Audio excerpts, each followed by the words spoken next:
నేను అడుగుతానన్నా అన్నా హ్మ్. మీ పేరు? నా పేరు రాజేష్ అండి. అన్నా ఈ గవర్నమెంట్ 9 నెలల పరిపాలన మీకు ఎలా అనిపిస్తుంది? బ్రహ్మాండంగా ఉందండి. హ్మ్. అన్ని రకాల, అన్ని వర్గాల ప్రజలు చక్కగా సంతోషంగా పనులున్నాయి ముందు. హ్మ్. రూపాయి రొటేషన్ అవుతుంది. హ్మ్.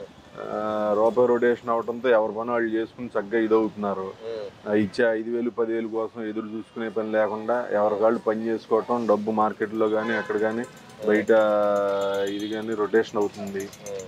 అంతా కానీ జగన్మోహన్ రెడ్డి గారు అంటున్నారు, ఈ గవర్నమెంట్ వచ్చిన తర్వాత అసలు ఎవరికేం పథకాలు ఇవ్వట్లేదు.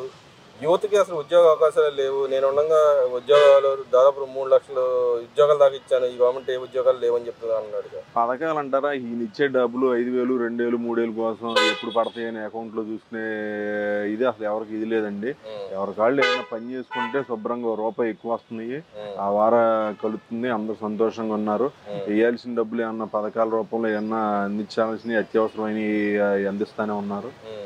ఈ యువత ఉద్యోగాలంటారా? ఇప్పుడు మెగా డిఎస్సి రిలీజ్ చేస్తుంది గవర్నమెంటు. హ్మ్. ఆల్రెడీ ఇది ఇచ్చారు దాని గురించి. హ్మ్. ఈ జగన్మోహన్ రెడ్డి గారు ఏ ఉద్యోగాలు ఇచ్చాడు, ఇక వాలంటరీ పోస్టులు తప్పితే దేనికి ఇదయ్యే ఉద్యోగాలు ఏమి లేదు. ఒక్కటి హ్మ్. కూడా పనికొచ్చే ఉద్యోగం కానీ ఏమి ఇది లేదు హ్మ్. దాంట్లో. హ్మ్. ఇక ఆయన దాని గురించి మాట్లాడతాం అంటే ఇక ఎంత తక్కువ మాట్లాడుకుంటే అంత మంచిది. అంటే ఆయన అంటున్నాడు, గతంలో ఏదైతే చంద్రబాబు నాయుడు గారు యువతకి ఉద్యోగాలు ఇస్తాం ఇన్ని లక్షలు అన్ని లక్షలు అని చెప్పారు, అవి ఏం ఇవ్వలేదు. 3,000 రూపాయలు ఇస్తానని కూడా ఇవ్వలేదు. మోసాలు చేస్తా ఉన్నాడు ముసలి చంద్రబాబు, ఏ పథకాలు ఇవ్వట్లేదని చెప్పి అంటున్నాడుగా. ఉద్యోగాలు ఇస్తారండి. మెల్లగా ఇప్పుడు వచ్చి 8 నెలలు అవుతుంది. మెల్లగా ఒక్కోటి చేసుకుంటూ వెళ్తున్నారు. ఉమ్, ఇప్పుడే అందరూ తొందరపడి 5 సంవత్సరాలు చేసింది ఏం లేదు. నిండా 7, 8 నెలలు అవుతుంది. ఉమ్, మెల్లగా ఒక్కోటి చేసుకుంటూ వెళ్తున్నారు. ఉమ్, ఆ 3,000 కూడా కొంచెం తొందరలోనే ఇది చేస్తారు. దాని గురించి అంత ఇది చేయాల్సిన అవసరం ఏం లేదు. ఉమ్, అంతా చక్కగా సవ్యంగా జరుగుతుంది. ఉమ్. ఇదేం లేదు. అదేవిధంగా అంటున్నాడు, మహిళలకు ఏదైతే పథకాలు ఇస్తాడో ఏ ఒక్క పథకం ఇవ్వలేదు. ఉచిత ఉమ్. బస్సు అన్నాడు. ఉచిత బస్సు ఇస్తే మా రాయలసీమ ప్రజలు వచ్చి ఇక్కడ అమరావతిలో ఏదో అభివృద్ధి జరుగుతుందంటే చూస్తానికి వచ్చేవాళ్ళు ఉచిత బస్సు ఎందుకు ఇవ్వట్లేదని అడుగుతున్నాడుగా. ఉచిత బస్సు ఇస్తారండి. ఇప్పుడు అన్నీ ఒకేసారి చేసేయాలి, ఇది చేయాలంటే నువ్వు చేసిన పనులు మొత్తం దివాళా దించి వెళ్ళిపోయావు. రూపాయి లేకుండా అక్కడ.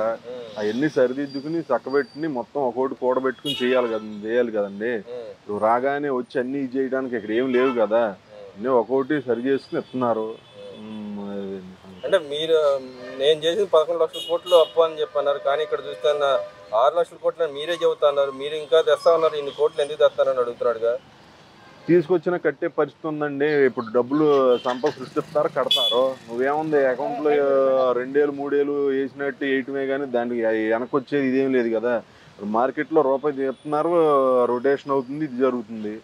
నీ నీ దాంట్లో ఆ పరిస్థితి లేదు కదా.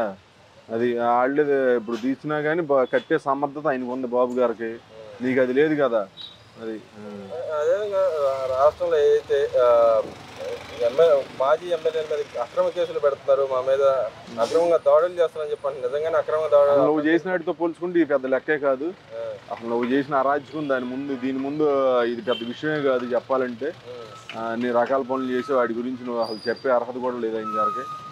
అది, కొంతమంది ఎమ్మెల్యేలు మాట్లాడుతున్నారు, మీరు ఎన్ని అక్రమ కేసులు పెట్టినా మేము భయపడేది లేదు. ఉమ్. మా మీద దాడులు చేసి మేము భయపడం, ఎక్కడికి పోము, మేము ముందుకెళ్తాం, మేము ఎదురుస్తాం అని చెప్పి మాట్లాడుతున్నారు. ఏదో ఊరినే పైన మేకపోతు గంభీర మాటలు ఇవన్నీ లోపల అందరికి అవుట్లు పడుతున్నాయి. దాని గురించి ఇదేం లేదు. అదేవిధంగా వివేకానంద రెడ్డి హత్య కేసు ఇన్ని రోజులకి ఒకటి వెలుగులో చూస్తా ఉంది. ఏదైతే గతంలో చంద్రబాబు నాయుడు గారి గురించి వ్యాఖ్యలు చేసే చంద్రబాబు నాయుడు గారు చేపించారు, వెనకాల ఆయనే ఉన్నాడని చెప్పి అన్నారు. కానీ ఇప్పుడు చూస్తే వివేకానంద రెడ్డి హత్య కేసులో అవినాష్ రెడ్డి గారు ఉన్నారని చెప్పి అఫిడవిట్ దాఖలు చేసింది గవర్నమెంట్. దాన్ని ఎలా చూస్తారు? దాని గురించి ఇక జనం అందరూ తెలిసిపోయింది, క్లియర్ కట్గా అర్థమైపోయింది ఎవరు చేయించారో ఏంటనేది. అసలు ఇక మనం మాట్లాడుకునే ఇది కూడా కాదు. ప్రతి ఒక్కరికి చాలా క్షుణ్ణంగా చిన్న పిల్లడిని అడిగినా కానీ చెప్తారు అది. దాని గురించి ఎవరు చేయించింది ఏంటి వాళ్ళ బాబాయ్ని ఇవన్నీ. అంటే ఈ చంద్రబాబు నాయుడు గారు రైతులకి ఏదో చేస్తానంటే ఇంతమటికి ఏం చేయలేదు. మోసాలు చంద్రబాబు నాయుడు. నేనుండగా ఇన్పుట్ సబ్సిడీ ఇన్సూరెన్స్ కట్టని ఈ గవర్నమెంట్ ఏం చేయట్లేదని చెప్పి అంటారు. నిజంగా నా పరిస్థితి ఉందంటారు రాష్ట్రంలో? లేదండి, వస్తున్నాయి, అన్ని బాగానే వస్తున్నాయి. ఇన్పుట్ సబ్సిడీ రైతులు, మాకు పొలం ఉంది, వ్యవసాయం ఉంది, అన్ని బాగానే సవ్యంగా జరుగుతుంది. అంతా ఎటువంటి ఇబ్బంది ఏం లేదు. రాబోయే 30 ఏళ్ళలో నేనే ఉంటాను, 3 సంవత్సరాలు మన గవర్నమెంట్ వస్తుంది, నేనే ఇస్తాను అన్ని మీకు అని చెప్పి అంటున్నాడు. కాళ్ళ కింద పెట్టి కాళ్ళు పైకి పెట్టినా కానీ రాడు.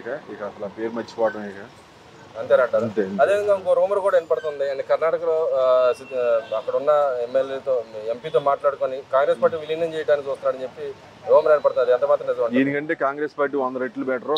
చేస్తే తొందరగా పీడా పోద్ది. 100 రెట్లు బెటర్. ఆ పని తొందరగా అయిపోతే బాగుంటుంది. ఖచ్చితంగా అదే చేస్తాడు నాకు తెలిసి. నాకు తెలిసిన